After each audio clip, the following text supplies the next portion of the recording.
Not too many cars on the road, but the cars that we do see, he is passing quite easily. Again, if you're just now joining, this all started around 10:30 this morning in San Bernardino North, near towards the Barstow Sheriff Station. That's who originally responded to this call. We've been watching just one driver. It appears to be inside, a man with a short sleeve white T-shirt, as we zoom in again. And what's just bizarre is, one, this is a semi-truck that's involved in a high-speed chase, speeds reaching 70 miles per hour. Two, he's been able to communicate with CHP, and we are just assuming right now that it's likely over the radio that is often found inside these vehicles, saying, one, I don't want to go back to jail, according to our sources, which means he has some sort of criminal past, and two, he's told officers, I don't have any weapons inside. So at least from their standpoint, they've been backing off a little bit. Yeah, basically the company does transport hazardous materials, electronic waste, and sometimes radioactive waste. So, and with everything being said, you've got to take that into account, where you don't want to force him to go at a very high rate of speed, lose control, and then cause a hazmat type of incident. Is there a way to look at this semi, the way it's driving, and to figure out if it is empty or not? The only way to know that is to contact the company and find out what the trailer was hauling. But it looks like it was intact with the trailer and the cab, so it may be a full laden vehicle or it may be an empty vehicle, but the way it looks like it's driving, it looks like it does have some cargo. Oh, man. And Bruce, but you've also been able to watch it this way, that this truck has been moving, and it's your belief that this driver has some experience behind the wheel of a semi? Officer Alvarez? Yes. Oh, yes, we have you online. So we are watching the situation take over with this semi-truck. Now, what do you do in this case? What's the best tactic, safest tactic for this situation right now? Well, we hope that the safest resolution would be that the gentleman pulled over and, hopefully does not have any weapons and just surrenders on his own. It's what we'd like for him to do. Well, tell us what you know about this driver. We understand there's been some communication with a relative. Can you go into any more detail about what you know about the driver? I can't confirm any of that information right now. We just know that the trailer was stolen, reported stolen this morning. A sheriff's deputy located it and then requested us to take over once the vehicle was on the freeway, and that's when we initiated the pursuit. That started about 10:30 this morning.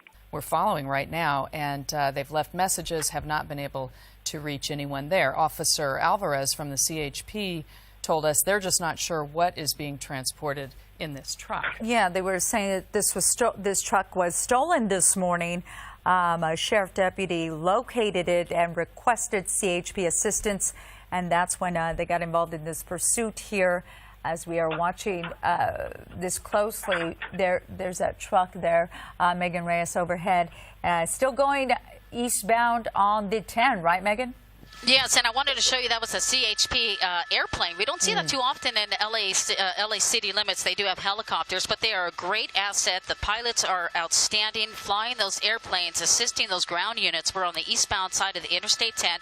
We're just passing the outlets. So if you're familiar with this area, that's going to put us about 4 miles outside of Highway 111. So already I can see the city limits of Palm Springs. No doubt Palm Springs may already be aware. Listen, there might be a pursuit coming into your jurisdiction. Cap is on right now, passing Morongo Trail. For many of our viewers, this is where they get off to go to the outlet stores here. The Morongo Casino is right here, that big 20-plus story tall hotel that you pass on the 10 freeway. This is also the part of the desert where you have the two dinosaurs. You have the Brontosaurus and the Tyrannosaurus Rex that are big tourist attractions here. And this is officially the desert. We're going through the Banning Pass, and now there aren't many exits at this point. And there's a slight downhill before we get to a rest stop, another 5-10 miles out, and then the incline as we approach an area known as the Whitewater Pass. And then from there, that's where we see all of the big windmills that create power, and you head down a pretty big decline as you approach the Palm Springs area. We're getting farther behind this pursuit. Because yeah, right now we're going to give you our update here before we lose our signal. This big rig actually turned on the 62 heading up towards the Yucca Valley area. So we're off the Interstate 10, two-lane highway heading up to the 62 area. Quite a desolate area, just 2 lanes heading up into this area. I can tell you the CHP airplane is trying to communicate to the drivers. We pull out, you can see more of the shot right here. There's a CHP airplane. Right there, this guy is trying to communicate via two-way to the driver, telling them to pull over, but so far no response. That CHP airplane right there is calling down the position to those units there. These are CHP officers out of the Indio office. So this big rig off Interstate 10 heading up to the 62 now, up toward Yucca Valley, and we're going to have a pretty steep incline here coming up shortly. We may be in and out of our signals depending on the altitude for News Chopper 4, but we are following this pursuit, and so far we haven't seen any accidents or any high speeds, going about 60 to 75 miles per hour, but I imagine those speeds are going to definitely decrease as we have a steep incline coming up here shortly.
Looks like people are waving to him, cheering him on a little bit. Up, he's making a move here. Let's see what he's going to do. Making a left turn or a U-turn. Looks like he's going to make a U-turn. Deciding to go back westbound now on Highway 62. Let's see what he does here.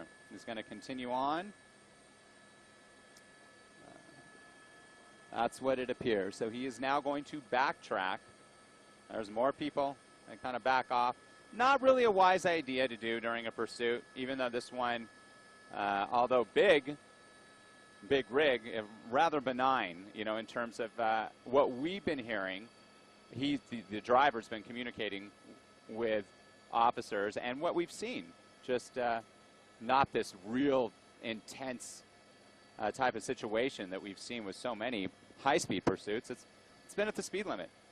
We haven't seen this big rig drive much faster than maybe 60, 65 miles an hour down an open stretch of freeway here.